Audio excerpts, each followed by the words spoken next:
அனைவருக்கும் வணக்கம். இது உங்களுடைய ஃபேவரட் ஷோ ஆன ருசிக்கலாம் வாங்க. நம்முடைய இந்த நிகழ்ச்சியில ஒவ்வொரு நாளும் அட்டகாசமான ரெசிபிஸ்லாம் எப்படி செய்யறதுன்னு பாத்துட்டு இருக்கோம். அண்ட் இன்றைக்கு நமக்காக 3 விதமான அட்டகாசமான ரெசிபிஸ் செய்ய வந்திருக்காங்க திருமதி யோகாம்பாள் சுந்தர் அவர்கள். வணக்கம் மேம். அகைன் நம்மளுடைய நிகழ்ச்சியில உங்களை சந்திக்கிறதுல ரொம்ப சந்தோஷம். ரொம்ப சந்தோஷம். இன்றைக்கு எங்களுக்காக என்னென்ன ரெசிபி செஞ்சு காட்ட போறீங்க? இன்னைக்கு ஒரு இனிப்பான பாயசம், அரிசி தேங்காய் பாயசம். ஓகே. உப்பருப்பு வடை, 3 பருப்பு கலந்த ஒரு வடை. Okay, super. மூணாவதா வந்து ரவா இட்லி. ரவா இட்லி. ஓகே. சோ இப்போ ஃபர்ஸ்டா நமக்கு வந்துட்டு சுவையான அற்புதமான பாயாசம் காத்துட்டு இருக்கு. இதுக்கு என்னெல்லாம் தேவையான பொருட்கள் மேம்? அரிசி மாவு பாயாசம் செய்வதற்கு தேவையான பொருட்கள்: பச்சரிசி ஊற வைத்தது, தேங்காய் துருவல், வெல்லம், ஏலக்காய், முந்திரி. ஆரம்பிக்கலாமா? யா, ஷூர். நம்ம பாயாசம் நம்ம எப்பவுமே எல்லாருக்கும் ஃபேவரட்டான ஒரு டிஷ்னு சொல்லலாம். சோ அதுவும் இப்ப வந்து மேம் பாத்தீங்கன்னா அரிசியில வந்து இப்ப நமக்காக ஒரு சூப்பர் பாயாசம் செய்ய போறாங்க. அதுவும் நிறைய தேங்காய் பூலாம் ஆட் பண்ணி. சோ இது என்ன அரிசி இப்ப நம்ம யூஸ் பண்ணோம்? பச்சரிசி தான். பச்சரிசி நல்லா அதை ஊற வச்சு அதுக்கப்புறமா அரைக்கணும். ஓகே. சோ இப்ப நீங்க எடுத்திருக்கிற இந்த அரிசியோட அளவு ஒரு எத்தனை பேர் சாப்பிடுற மாதிரி எடுத்திருக்கீங்க? இது ஒரு 4-5 பேர் சாப்பிடலாம். ஓ சூப்பர். இந்த அரிசி வேக வேக நிறைய ஆயிடும். ஓகே. வெல்லமும் அப்படியே கரைச்சோம்னா. ஒரு பாத்திரத்துல வெல்லம் வந்து சேர்த்து இதை பாக எடுக்க போறோம். எல்லாமே போட்டு இப்ப இதை அரைச்சிடலாம். ஓகே. சோ வெல்லம் ஒரு பக்கம் வந்து நமக்கு அந்த பாகு வந்து ரெடியாக போகுது. அதுக்குள்ள நம்ம ஒரு கைப்பிடி அரிசி, அந்த ஒரு கைப்பிடியா இருந்தாலும் அதை சுமார் ஒரு 2 மணி நேரமாவது ஊற வைக்கணும்னு சொல்லியிருக்காங்க. சோ அந்த ஊர்ன அரிசியும் தேங்காய் பூவையும் இப்ப நம்ம அரைக்க போறோம். அரைக்கிறேன்.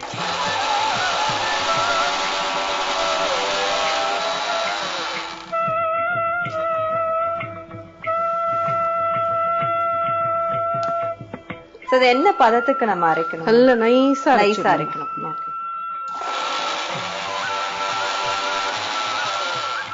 அரிசி நல்லா 2 மணி நேரம் ஊறினதுனால நல்லா ஈஸியா நல்லா நைஸா அரைஞ்சிடும். ஓகே.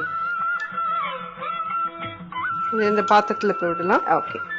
அரைச்ச கலவையை இப்ப நம்ம நல்லா கொதிக்க விடணும். ஓகே. கொஞ்சம் விடாம கலரிண்டே இருந்தாதான், இல்லைன்னா அரிசி அடியில உட்காந்து கட்டி கட்டி ஆயிடும். சோ ஃபர்ஸ்ட் வந்து வெல்லம் அதை வந்து ஒரு பாத்திரத்துல தண்ணியில வந்து விட்டு அதை வந்து கொதிக்க விடுறாங்க. அது ஒரு பக்கம் பாகு ரெடி ஆயிட்டு இருக்கு. சோ அதுக்கு நடுவுல நம்ம வந்து 2 மணி நேரம் ஊற வச்ச ஒரு கைப்பிடி அரிசியும் அண்ட் துருவி வச்ச தேங்காய் பூ, இதை ரெண்டையும் நல்லா நைஸா வந்து மிக்சியில கிரைண்ட் பண்ணி வச்சுட்டாங்க. அந்த கலவையை இன்னொரு பாத்திரத்துல சேர்த்து அதை வந்து இப்ப கொதிக்க விடுறாங்க. இதனுடைய காம்பினேஷன் எப்படி மேம்? நீங்களா யோசிச்சு இதை ரெடி பண்ண டிஷ்ஷா இல்லனா? இல்லம்மா, இது நிறைய பழைய நாள்ல இருந்தே செஞ்சுட்டு இருக்கிறோம். ஆனா இப்ப வந்து நம்மளுடைய ட்ரெண்ட்ல இந்த சேமியா பாயாசம் இல்லன்னா அந்த பருப்பு பாயாசம் வந்து கொஞ்சம் வெல்லம் சேர்த்த பாயசமே இப்ப நிறைய பேர் வீட்டுல பண்றதே இல்ல. குழந்தைகளுக்கும் பிடிக்காது அப்படின்னு இவங்க பண்ணாததுனால. ஆனா இது ரொம்ப நல்லாவே இருக்கும்.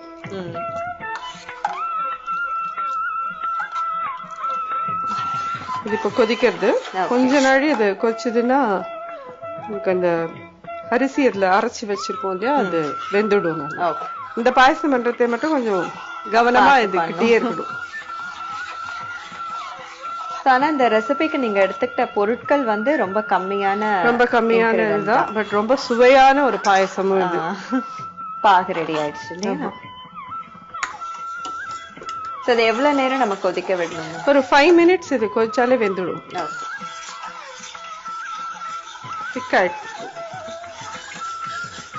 பாத்தீங்கன்னா தெரியும், நம்ம அப்ப விட்டதுக்கும் இப்பக்கும் இது எவ்வளவு திக்கா இருக்கு. இப்ப இது வெந்துடுது. இதுல இப்ப இது வெல்லத்தை சேர்த்துக்கலாம்.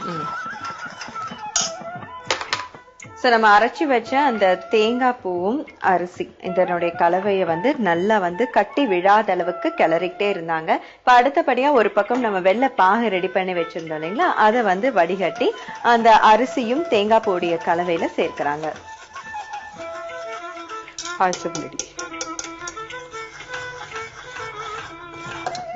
சோ அவங்க இப்படி விடாம வந்து கிளறிட்டே இருக்காங்க. சோ அதே மாதிரிதான் அதே பக்குவத்துல நம்மளும் இந்த பாயாசத்தை ரெடி பண்ணாதான் இதனுடைய சுவை வந்து அதே மாதிரி இருக்கும். முடிஞ்சிருக்குப்பா பாயசம். பாயாசமே முடிஞ்சிருச்சு. அவ்வளவுதான். ஏலக்காய் பொடி போட்டு எவ்வளவு ஈஸியா சிம்பிளா வந்து இந்த பாயாசத்தை செஞ்சுட்டாங்க. சோ பாயாசம் வந்துட்டு ரெடி ஆயிடுச்சு. இப்ப ஃபைனல் ஸ்டேஜா வாசனைக்காக ஏலக்காய் பொடி வந்து தூவுறாங்க. அடுத்து என்ன பண்ண போறோம்? இதுல வந்து கொஞ்சம் நெய்யை விட்டு முந்திரி பருப்பும் இந்த இதுவும் வறுத்து பாயசத்துல போட்டோம். கொஞ்சம் காயம். சோ அது செய்யறதுக்கான அந்த பக்குவம் பதம் மட்டும்தான் கரெக்டா இருக்கணும் இல்லைங்களா? ஆமா. சோ மத்தபடி செய்யற ப்ராசஸ் வந்து ரொம்ப ரொம்ப ஈஸியான ஒரு மெத்தட். ஆமா.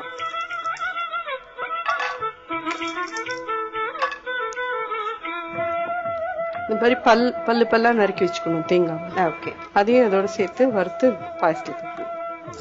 இதுதான் வந்து ஹைலைட்டே. அந்த நெய்ல வந்து முந்திரி சேர்த்தாங்க. முந்திரியோட வந்து சின்ன சின்னதா கட் பண்ணி வச்சிருக்கிற தேங்காய் பல்லியும் வந்து சேர்த்து ஃப்ரை பண்றாங்க. ஸோ ஆல்ரெடி வந்து தேங்காய் வந்து நம்ம எந்த உணவுல வந்து சேர்த்தாலுமே அதனுடைய உணவுடைய சுவை வனம் வந்து கூடிக்கிட்டே இருக்கும். அண்ட் நம்ம வந்து இதுல ஏற்கனவே தேங்காய் பூவை வந்து நல்லா அரைச்சு அதை வந்து கொதிக்க விட்ட பாயாசம் அது. அதோட வந்து நெய்ல வறுத்த இந்த தேங்காய் பூ இதோ இப்பவே மனம் வர ஆரம்பிச்சிருச்சு. ஸோ இதையும் சேர்த்தோம்னா எந்த அளவுக்கு டேஸ்டா இருக்கும். இது கொஞ்சம் நல்லா முந்திரி பருப்பு தேங்காய் ரெண்டுமே கொஞ்சம் செவக்க வறுக்கணும். அவ்வளவுதான். ஓகே. முடிஞ்சிடுது. செவப்பாயிட்டு இப்ப இதை தூக்கி அதுல டிரான்ஸ்ஃபர். ஓகே. சோ நல்ல பொன்னிறமா வந்து முந்திரியும் தேங்காவும் வந்து நெய்ல வந்து வதங்கியாச்சு. சோ இப்ப அதை வந்து நம்ம பாயாசத்தோட கலக்குறாங்க. அவ்வளவுதான். பாயசம் ரெடி. சூப்பர். அவ்வளவுதான், பாயசம் ரெடி. ரொம்ப ரொம்ப எளிமையான ஒரு முறை. ஏதாவது பண்டிகை நாட்கள்ல நம்ம ரெகுலரா ரொட்டீனா பண்ணக்கூடிய பாயாசத்துல இருந்து கொஞ்சம் வந்து வேறுபட்டு இந்த மாதிரியான பாயாசம் எல்லாம் செஞ்சு கொடுத்தோம் அப்படின்னு சொன்னா, பொதுவா பண்டிகை நாட்கள்ல ஃப்ரெண்ட்ஸ் ரிலேட்டிவ்ஸ் எல்லாம் வருவாங்க. அவங்களுக்கு எல்லாம் அப்படி செஞ்சு சர்வ் பண்ணும்போது அவங்க கேட்டு அவங்க 4 பேருக்கு வந்து செஞ்சு கொடுப்பாங்க. இந்த மாதிரியான ஒரு கலாச்சாரத்துல நம்மளும் வந்து கடைபிடிக்கணும். அதனுடைய மையமான ஒரு மோட்டோ தான் இந்த ஷோவுடைய கான்செப்டே. டேஸ்ட் பண்ணலாமா ப்ளீஸ்? மணக்க மணக்க ருசியான பாயாசம் என் கையில இருக்கு. இது எந்த அளவுக்கு ருசியா இருக்கு அப்படிங்கறத நான் சாப்பிட்டு பார்த்து சொல்றேன்.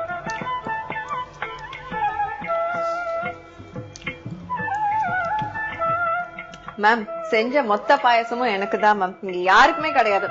அந்த அளவுக்கு அட்டகாசமா செஞ்சிருக்காங்க.